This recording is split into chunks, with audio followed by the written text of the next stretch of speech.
The following podcast is non-profit and is based on the IGCSE history curriculum.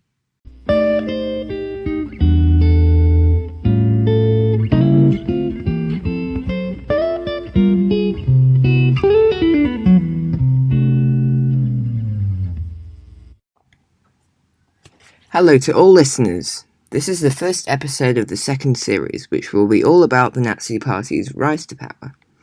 In this episode, I'll be discussing the Nazi Party during the 1920s. First, I will look at Hitler's role in the early Nazi Party. Hitler was first introduced to the Nazi Party when the army employed him to spy on the German Workers' Party, which was the old name of the Nazi Party.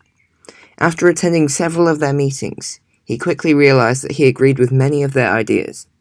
The leader, Anton Drexler, was impressed with Hitler's public speaking skills after he spoke at one of their meetings and invited Hitler to join the party. Drexler put him in charge of recruitment and propaganda due to his charismatic speaking.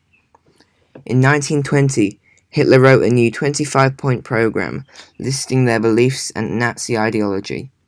In this program, the main Nazi ideas included creating more land, or Lebensraum, meaning living space, for Germany to expand its empire, cancelling the terms of the Treaty of Versailles and uniting all Germans, making Germany go into autarky, which was an idea that Germany provides for itself through stopping trade, wiping out communism, the idea that there should be one leader who has total control over the country called the Führer, and finally, the ideas that Jews are subhuman and a danger to society. The Aryan race is superior to all others. The key features of these Aryans are that they are blonde-haired, blue-eyed, and both physically and mentally fit.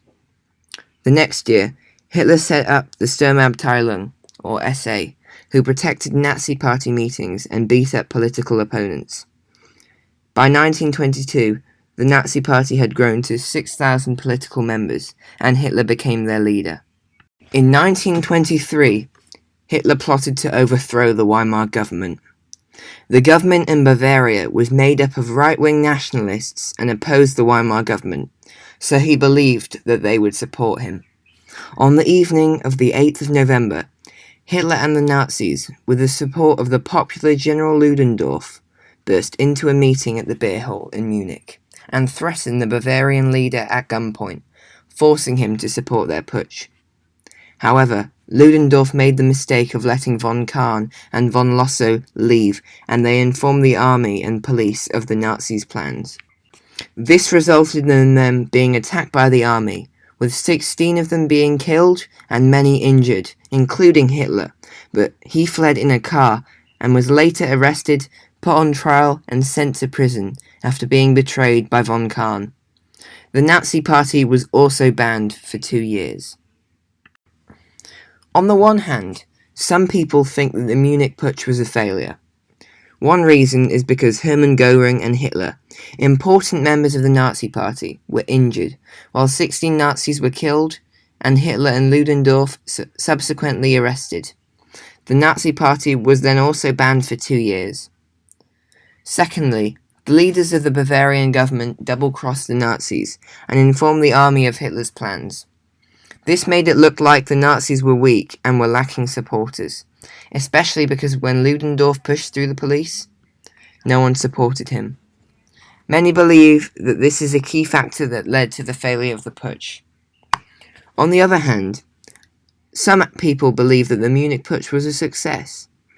One reason is because of the court trial resulting from the putsch. This is because it gave Hitler a national platform to speak at.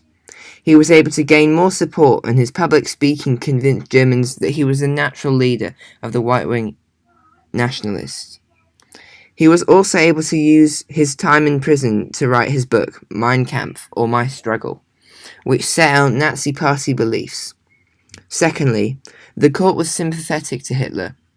This is because the judges were pro-Nazi, so he was only given a 5-year sentence, in which he only served less than 9 months of because he had good behaviour in prison. In conclusion, in short term, the Munich Putsch was a failure because the leaders of the Nazis were arrested, and the Nazi Party was banned for 2 years. However, in the long term, the Munich Putsch was successful because Hitler was able to gain more support from Germans. Also, the Nazis were able to legally get the majority of votes as guaranteed by the Weimar Constitution. Overall, the Nazis had little success in the 1920s. There were a number of reasons for this. Firstly, the Nazis lacked support of the police and army, so the Munich Putsch failed and they were unable to seize power. Secondly, Germany was politically and economically stable, so people didn't think that drastic changes of the Nazis was necessary. Thirdly, people thought that the Nazis were violent and dangerous because they tried to overthrow the government through the Munich Putsch, and also used the Sturmabteilung, the SA, to beat up political opponents. This led to Hitler changing his tactics by trying to win power by entering democratic elections. Also, as the Nazis were not standing up for their rights like the socialists were, workers did not think that the Nazis represented them, especially because the economy was doing well and they had steady jobs. Additionally, many people were Jews or were friends with Jews, so their anti-Semitic views were not welcome in Germany. And finally, Germans did not want to try and fight to reverse the terms of the treaty, as their country was not strong enough for war due to their small army and lack of any access to submarines or fighter jets. Well, that's it for this episode. In the next episode, I'll be looking at Hitler's appointment as Chancellor in 1933.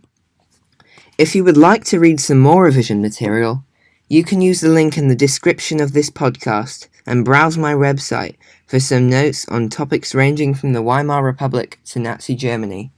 Please also consider rating this podcast or submitting comments and suggestions in the Google form linked in the description.